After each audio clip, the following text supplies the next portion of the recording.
So Ocasio Cortez kind of made a fool of herself while grilling an executive for Wells Fargo the other day, and I think it's really important to talk about one specific issue on it. Now, first, let me say, I think there's a lot that could be said of groups like the people that are running these big banks like Wells Fargo.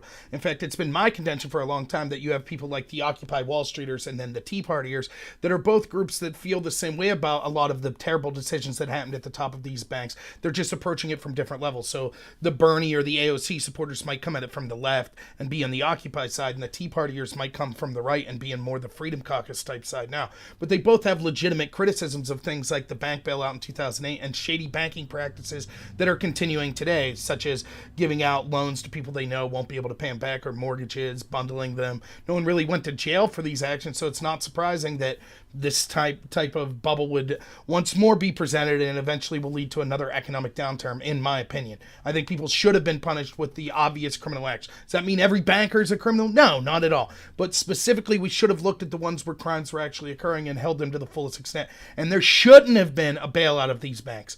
Both people on the left, if you're a Bernie supporter or Cortez supporter, or people on the right, if you're more of a Tea Party type person, recognize that. And I sympathize with all the people on that end. So in that context, I sympathize with Cortez maybe wanting to go strong after this executive from Wells Fargo.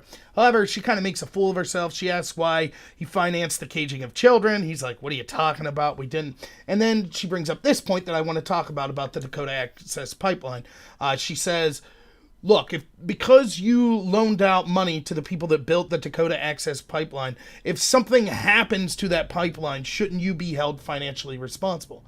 And this is absurd for many reasons. Now, you see the left trying to make a similar argument with guns. Well, if you're a gun dealer and someone legally buys a gun from you, or you're a gun manufacturer and someone legally buys one of your guns and then goes out and commits a crime with that gun, should you be held responsible? And the answer, of course, is no, that's absurd.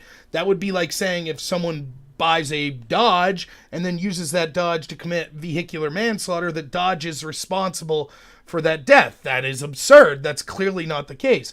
In the same method, banks shouldn't be held responsible if they loan money to someone and then that person engages in some sort of unethical behavior. And it's even a step further than that, because that's not even what Cortez is saying here. She's saying, let's say an accident occurred. Not even that the people that created the pipeline did something malicious, but then just an accident occurs. Well, then even the lender should be on the hook for the cost of that accident. And that's really absurd. Now, think of the implications of this. This is one thing that I think often is overlooked. In the hastiness to say banks are bad and we should punish them with everything, you end up making an argument like this. Well, where would this logically lead? A bank, then, if this is the type of discussion that's going to be had, could come to this conclusion. Okay, we're going to start to be held possibly financially responsible, or responsible in some manner, if we lend some group or some person money and then they go out and commit a crime or have some sort of accident. Which group of people are most likely to commit crimes? Well, poor people. Therefore, we'll stop lending poor people money. Because what if we lend a poor person money for a mortgage to buy a home, and then they end up having pills in that home and a child consumes them? Or they end up going out and committing some sort of theft? Or they go out and commit some sort of drug crime, etc. Is the bank then responsible for that individual because they borrowed money from the bank and then went out and committed some sort of crime? And again, that's a crime. Now, let's say we just say accident. I'm not the wealthiest person. If I borrow money from a bank to be able to buy a vehicle, and then I take that vehicle and I get in an accident and hurt someone, is the bank that lent me the money for that car then responsible?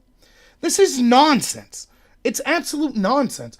And it's these type of things with Cortez. Look, I haven't been one to jump on the bandwagon. You won't hear me calling her names or personal insults. I think that we should have civility. And I understand people that voted for her did so for a reason.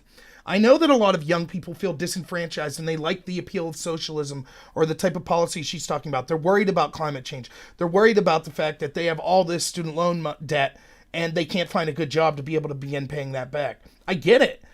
But it's things like I disagree with Cortez's policies, obviously. I think socialism is the exact wrong way to go. I think it's a malicious doctrine that will end up leading to state control and power and autocracy and will lead to all sorts of damage and death and destruction at the logical conclusion of it, which we see over and over. But with Cortez specifically, even if I'm just arguing strategically, this is the types of things, this is just unstrategic of her. She has like a passion and a zeal, which is a good thing that could be used in a good way. But when she directs it and being angry and going after someone for like totally absurd reasons like this, and she does this quite often, just relax. You don't have to go after everyone as strong as this, and you kind of make a fool of yourself. Because this position, like, I don't know what to think. Is this something that she's actually asking? And part of me says, of course not. This is just her trying to attack someone that she doesn't like the idea of what that person is, an executive at a bank. But after reading the Green New Deal and some of the insanity in it, maybe she really does believe this.